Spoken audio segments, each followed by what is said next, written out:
I would like to thank Lord Dyson and his team for the report. It is welcome that the BBC accepts Lord Dyson's findings in full, which are extremely concerning. That BBC employees lied and used fake documents to obtain the interview with my mother, made lurid and false claims about the royal family, which played on her fears and fueled paranoia. What Prince William found behind that locked door will leave you speechless. His mother's pearls hidden in the darkness, Diana's dresses, preserved like trophies, photographs arranged in ways that will make your blood run cold. For years, this room existed in total secrecy. And the person responsible? You won't believe it. When William finally discovered the truth, his reaction was explosive. I'm lucky enough to spend precious time each year in Aberdeenshire. And finally, because 10 years ago, I received the great honour of being installed as Chancellor of this very special university. The story begins in a part of the palace that most people never see. The West Wing had always been something of an oddity among royal residences. Unlike the grand staterooms where dignitaries are received or the private quarters where the family lives, this particular section seemed almost deliberately unremarkable. Staff members who worked in the palace often noted how quiet it was, how different from the usual hustle of royal life. There were no portraits lining the walls, no security cameras monitoring the corridors, and very little of the polished grandeur you would expect in such a historic building. It was as if this wing had been designed to be forgotten. For William, the West Wing had never been part of his daily routine. Growing up, he had heard whispers about unused rooms and sealed corridors, the kind of stories that circulate in any old building with centuries of history. His mother had once mentioned that palaces keep their secrets well, that behind the public face of royalty, there are always hidden spaces and untold stories. As a child, these tales fascinated him, but as an adult with responsibilities and duties, they faded into the background of his life. That changed when he noticed something unusual during a routine walk through the building. According to reports from palace insiders, William spotted a door that seemed out of place. The frame was old, consistent with the building's architecture, but the lock was new. It gleamed against the aged wood, a small detail that caught his attention. In a place where everything is meant to be preserved exactly as it has always been, this inconsistency stood out. The floor in front of the door showed faint marks, the kind left by furniture being moved, suggesting that someone had been there recently. For most people, this might have been easy to dismiss, but William's instincts told him something was wrong. The period following Queen Elizabeth's death in September 2022 had been enormously stressful for the entire royal family. King Charles was adjusting to his new role, Camilla was stepping into her position as queen consort, and William himself was preparing for a future that suddenly felt much closer. Every move the family made was scrutinized by the press and public. The pressure was intense, and yet within the palace itself, there were still corners where privacy existed, places that remained off limits even to those who lived there.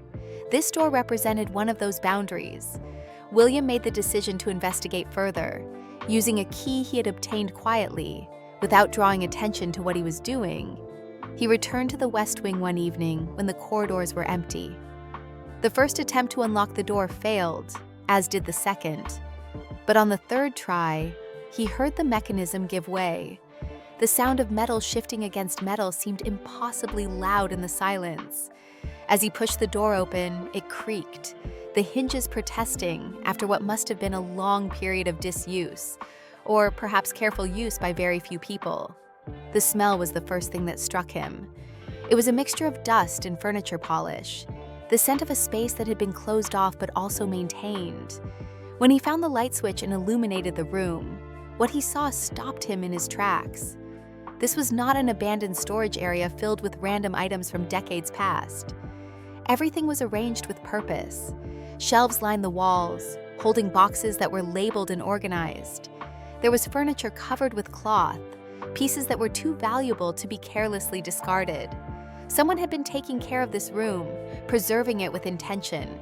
As William began to examine the contents more closely, the significance of what he had found started to become clear. Inside one of the boxes, wrapped carefully in tissue paper, was a framed photograph. It showed his mother, Princess Diana, in an image he did not recognize from any official archive. The photograph was not damaged or faded. It had been kept in good condition, suggesting it was important to someone. His hands trembled as he set it down and continued searching. On a nearby desk sat a velvet box. When he opened it, he found a string of pearls that he recognized immediately. These were pearls his mother had worn to state banquets, pieces that had been photographed countless times and were part of her public image. The sight of them, hidden away in this locked room, filled him with a confusion of emotions. Why were they here? Who had put them here? And why had no one told him about this place? The more William explored, the more unsettling the room became. There were additional photographs of Diana displayed on the walls, but they were not alone. Images of Camilla had been placed alongside them, arranged in a way that seemed to invite comparison. Some of the pictures were from magazines. Others appeared to be more personal. They were pinned up like a collection, a study of two women whose lives had been forever intertwined through their connection to the same man. The arrangement felt obsessive, as though whoever had created this display was trying to work through something, to understand or perhaps to claim a narrative about these two very different women. Palace staff, who later confirmed the existence of the room, provided additional context. A security guard who had been with the family for years admitted that he had known about the space, but had been instructed never to speak of it. A maid, visibly shaken when questioned, revealed that she had been told the room was private and that accessing it or discussing it was strictly forbidden. Her exact words, according to those present, were simple but damning. She said the room belonged to her, and everyone understood she was referring to Camilla. The discovery of personal items belonging to Diana, particularly jewelry and clothing she had worn in public, raised immediate concerns. These were not just mementos or family heirlooms stored away for safekeeping.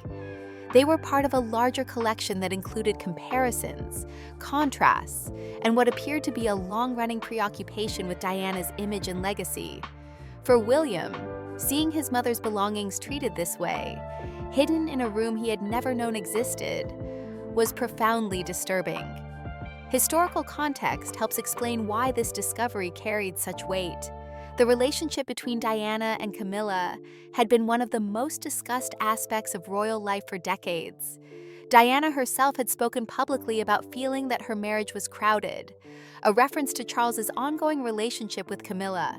After Diana's death in 1997, public sympathy remained overwhelmingly with her, and Camilla faced years of negative coverage before gradually gaining a measure of acceptance. The existence of a room that seemed to focus on both women suggested that old tensions had never fully resolved, that comparisons and competitions continued even after death. William left the room that night with his mind racing. What he had discovered was not just a collection of objects. It was evidence of something deeper, something that challenged his understanding of his family and the environment in which he had grown up. The secrecy surrounding the room, the careful preservation of its contents, and the nature of what was kept there all pointed to a truth he was not sure he was ready to confront. But one thing was certain: this discovery would not remain hidden forever, and the consequences of bringing it to light would ripple far beyond the walls of that forgotten corridor. The days following William's discovery were marked by an almost unbearable tension that seemed to permeate every corner of the palace. On the surface, life continued as it always had.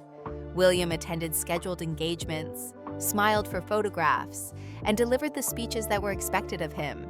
He cut ribbons at openings, met with charitable organizations, and represented the crown with the practiced ease of someone who had been doing it his entire life. But those who knew him well could see the change. There was a tightness around his eyes, a distraction in moments when he thought no one was watching. The weight of what he had found in that locked room followed him everywhere. At night, alone in his private quarters, William found himself returning mentally to the West Wing. He would replay the moment he opened that velvet box and saw his mother's pearls gleaming in the dim light. He remembered the photographs pinned to the wall, the careful arrangement that suggested hours of thought and attention. Most of all, he remembered the feeling that washed over him when he realized this was not an accident or a forgotten storage space. Someone had created this room deliberately, had maintained it over time, and had gone to great lengths to ensure it remained hidden from him and likely from others in the family as well. The question of what to do with this information consumed him. William had been raised with a deep understanding of duty and the importance of protecting the institution of the monarchy. From childhood, he had learned that personal feelings often had to be set aside for the greater good, that the crown was bigger than any individual. Yet this situation felt different. This was about his mother, a woman who had died when he was just 15 years old, leaving wounds that had never fully healed. The idea that someone had been quietly curating a collection of her belongings, comparing her to another woman, felt like a violation of her memory and of his grief. Within the palace walls, whispers had already begun to spread. Staff members talk, even in an environment as controlled as a royal household. A footman mentioned to a colleague that he had seen Prince William emerging from an unused section of the building, looking pale and shaken. A maid noticed that lights in the West Wing had been on late at night, something that had not happened in years. These small observations circulated quietly, never spoken loudly enough to be considered gossip, but present enough that people began to sense something had shifted. The palace has always operated on a delicate balance of loyalty and discretion. Those who work there understand that their positions depend on their ability to keep confidence and maintain the smooth operation of royal life. But this situation tested those bonds in ways that had not been seen in years. Some staff members who had been loyal to Camilla for a long time began to feel uneasy. They wondered whether their silence about the room made them complicit in something they did not fully understand. Others, particularly those who remembered Diana and had admired her, felt conflicted about their role in maintaining a secret that now seemed more troubling than they had realized. Camilla herself was not unaware of the storm that was building. According to sources close to the situation, she sensed that William had discovered something and began preparing her defenses. She gathered her closest advisors and confidants, people who had supported her through previous scandals and difficulties. In private conversations, she characterized William's behavior as an overreaction driven by grief that he had never properly processed. She suggested that his judgment was clouded by emotion and that he was seeing malice where none existed. Her strategy, as it had been many times before, was to control the narrative before it could control her. For William, the decision about how to proceed was agonizing. He sought counsel from a small group of trusted advisors, people who understood both the personal and institutional implications of what he had found.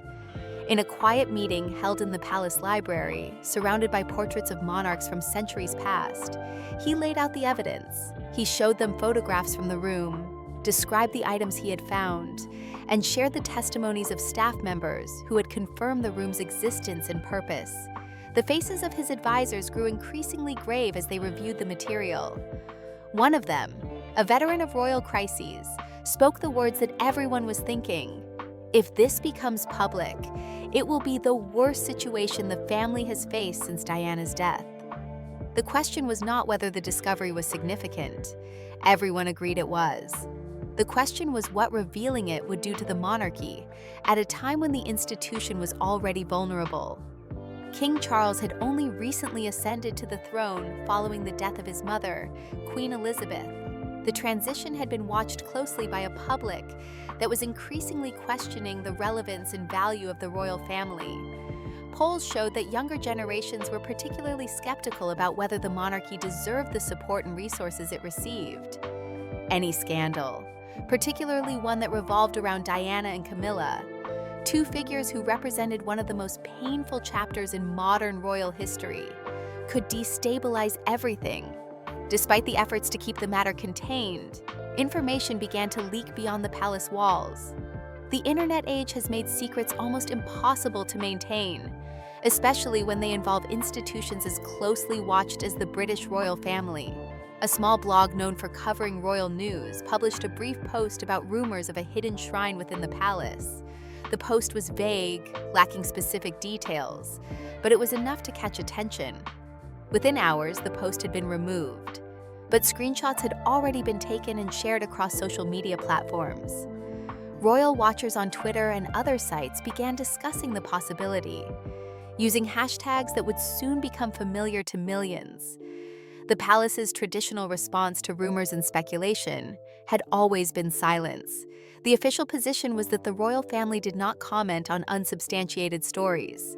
But this approach, which had worked for generations, was increasingly ineffective in an era of instant communication and viral content. The more the palace remained silent, the more people speculated. Theories multiplied, each one more elaborate than the last. And while many were inaccurate, the core truth that something significant had been discovered was out there, waiting for confirmation. Inside the palace, the atmosphere became almost unbearable. Conversations in the dining halls grew shorter and more guarded. Staff members who had worked together for years found themselves avoiding eye contact, uncertain about who knew what and who could be trusted. When William walked through the corridors, people noticed how others reacted. Some straightened up as if preparing for an inspection. Others found excuses to leave the area. The informal networks of communication that existed among palace workers, usually used to coordinate work or share harmless information, now carried an undercurrent of anxiety. William's interactions with Camilla during this period were studied carefully by everyone who witnessed them. At family gatherings, he was polite but distant. His greetings were formal, his conversations brief. Those who knew him well could see the effort it took for him to maintain this facade of normalcy. Camilla, for her part, attempted to act as though nothing had changed. But there was a wariness in her demeanor that had not been there before. She avoided being alone with William, always ensuring that others were present when they were in the same room. King Charles found himself in an impossible position. On one side was his wife, the woman he had loved for decades and had finally been able to marry after years of public disapproval and scandal. On the other side was his son, the future king, whose grief over his mother had shaped much of his life and whose sense of justice was now demanding recognition. Charles's advisors were divided. Some argued that he needed to stand firmly with Camilla to show that he would not allow her to be undermined or attacked. Others suggested that protecting the institution meant acknowledging the seriousness of what William had found and taking steps to address it publicly. Charles, known for his tendency toward indecision in moments of crisis, struggled to choose a path forward. The tension continued to build day by day. William spent long hours going through old records and documents, trying to piece together a complete picture of when the room had been created and how long it had been maintained. He found inconsistencies in official floor plans, pages that seemed to be missing from architectural records. When he questioned the palace archivist about these gaps, he received evasive answers and was told that some records had been misplaced over the years. The implication was clear. The room had been deliberately hidden, not just physically, but also from any official documentation that might reveal its existence. Meanwhile, Camilla's circle worked to shore up support. They reached out to sympathetic journalists, planting stories that portrayed William as unstable or overly emotional. They reminded people that he had always been protective of his mother's memory, sometimes to an extreme degree. The suggestion, never stated directly but always implied, was that William was creating a crisis where none existed, that he was letting personal feelings override his judgment and his duty to the crown. These efforts had some effect, particularly among those who had supported Camilla's integration into the royal family, and who saw her as unfairly targeted because of her past. But the fundamental problem remained. A room existed that should not have existed. Items that belonged to Diana had been kept there without the knowledge of her sons.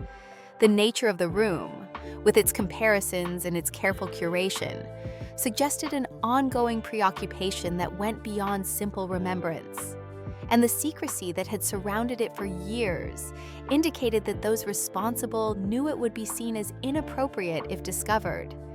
These facts could not be explained away or dismissed, no matter how skilled the public relations effort.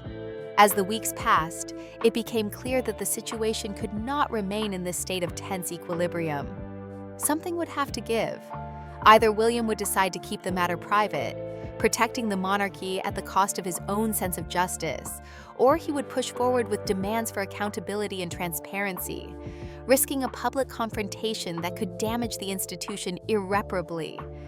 The palace had become a pressure cooker, and everyone inside could feel it. The only question was when and how the explosion would come. The confrontation that everyone had been anticipating finally took place on a gray afternoon in late autumn. The setting was Clarence House, a residence that had witnessed countless moments of royal history, but perhaps none quite as charged as this. William arrived with a sense of grim determination, carrying with him a folder containing photographs, staff statements, and documentation of everything he had discovered in the West Wing. He was accompanied by 2 advisors, whose presence served both as support and as witnesses to whatever was about to unfold.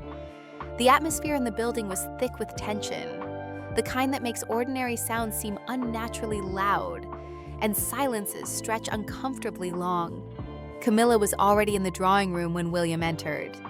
She sat near one of the tall windows, her posture rigid, a cup of tea placed on the table beside her, but clearly untouched. Her expression was carefully controlled, but there was something in her eyes that suggested she knew exactly why this meeting had been called. The room itself seemed to close in around them, the ornate decorations and historical paintings on the walls serving as silent observers to a confrontation that would soon become part of the very history they represented. William did not waste time with pleasantries.